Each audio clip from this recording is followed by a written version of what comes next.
Hi, my name is Michael Jordan. I want you to take a trip with me and discover the secrets that I've known for many years. That man was truly destined to fly.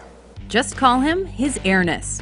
Welcome to WatchMojo.com, and today we'll be learning more about the life and career of Michael Jordan. Here's Jordan for three. Yes!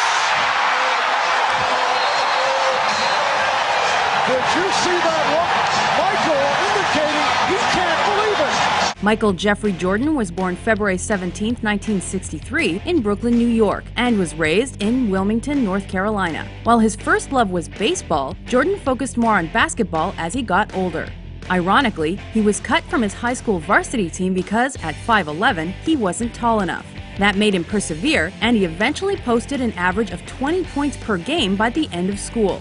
In 1981, a fully grown 6'6" Michael Jordan won a basketball scholarship to the University of North Carolina at Chapel Hill.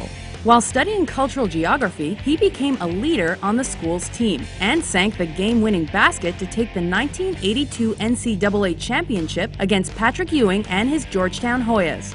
Jordan's rise to the top continued. After being named the NCAA College Player of the Year 2 seasons in a row, he won a gold medal for the United States at 1984's Los Angeles Summer Olympics. He then left school early to enter the NBA draft, where he was chosen 3rd overall by the Chicago Bulls. Jordan quickly made his mark. His fan popularity soared league-wide, and he averaged over 28 points per game. Not surprisingly, he took home the Rookie of the Year title. Jordan's second season in the NBA was shortened due to a broken foot, but he was ready for 86-87. His per-game average was over 37 points that year, and he was the first player since Wilt Chamberlain to bank over 3,000 points in a single season. However, the Bulls were swept out of the playoffs by the Boston Celtics. Jordan was named League MVP for 1987-88 and won that title 4 more times throughout his career. His success forced teams to develop Jordan rules to throttle his efforts on the court. But despite his mega talent, Jordan remained without a championship for the first years of his career. Regardless, he was known as an offensive powerhouse and a clutch player.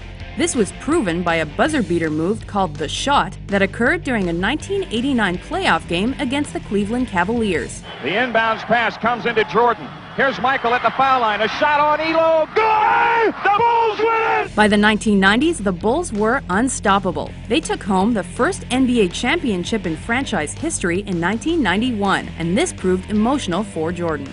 That was the first year of the Bulls' first three-peat. Is there a sense of completeness and fulfillment for you now that might not have been there for all your other achievements before?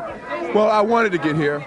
If I never got here, I would never have been disappointed about my career, but it caps it off. It means a lot to me. It means a lot to the city. I'm just happy that I was able to be a part of history in the city of Chicago.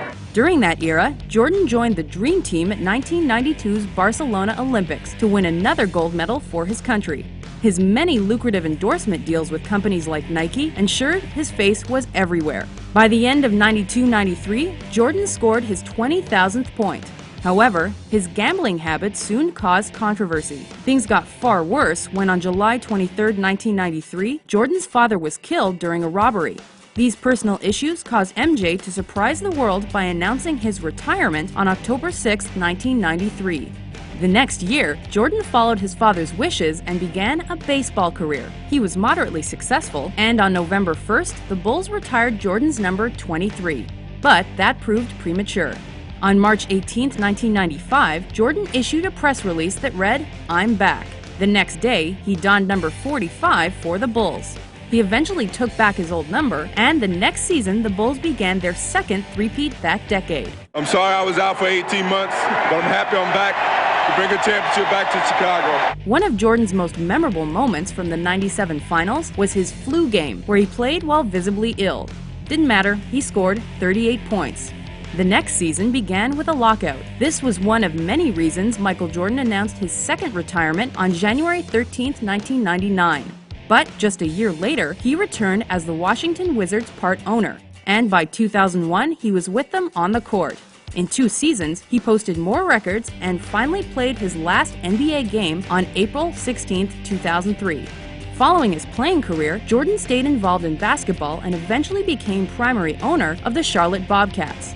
Michael Jordan was inducted into the Naismith Memorial Basketball Hall of Fame in 2009. With countless records, numerous successful endorsement deals, and an unmatched legacy, he remains one of the most recognizable athletes on the planet.